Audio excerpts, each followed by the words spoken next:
ଧୁରନ୍ଧର ସିନେମା ଦେଖିନି ଯିବ ଯଦି ତୁମେ ପାକିସ୍ତାନର ଅଶ୍ଲିୟତ ଜାନିକି ନିଚେ ହେବାର ବେଲେ। ଇ ସିନେମା थी ପାକିସ୍ତାନର ମୁକୋଠା ପୁରା ଖୁଲି ଦେଇଛେ। ଦମଦାର ଉରି ବନାଲା ବାଦ ଆଦିତ୍ୟ ଧାର ଫେର ଆନିଛନ୍ ଧୁରନ୍ଧର। ଇ ସିନେମାଟା ରିଏଲ ଘଟଣା ଆଉ ରିଏଲ କ୍ୟାରେକ୍ଟର ଉପରେ ବେସ୍ କରି ବନିଛେ। ଅକ୍ଷୟ ଖନ୍ନାର ଦମଦାର ଆକ୍ଟିଂ, ରହମାନ ଡକତର ରୋଲ थी ଆଉ ସଞ୍ଜୟ ଦତ୍ତର ଦମଦାର ଆକ୍ଟିଂ ଏକ ନମ୍ବର ହେଇଛେ।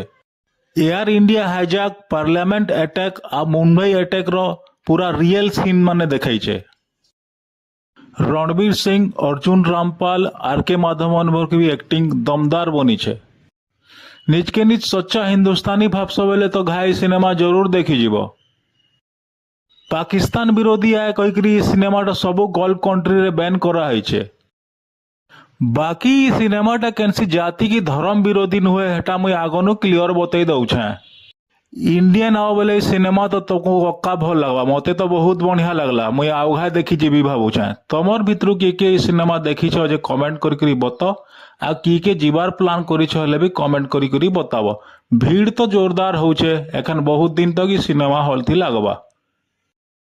धुरंधर सिनेमा विषय तुमर काना व्यू अच्छे कमेंट थी बताव। पोस्ट के शेयर करबो, लाइक करबो, फॉलो करबो। जय हिंद।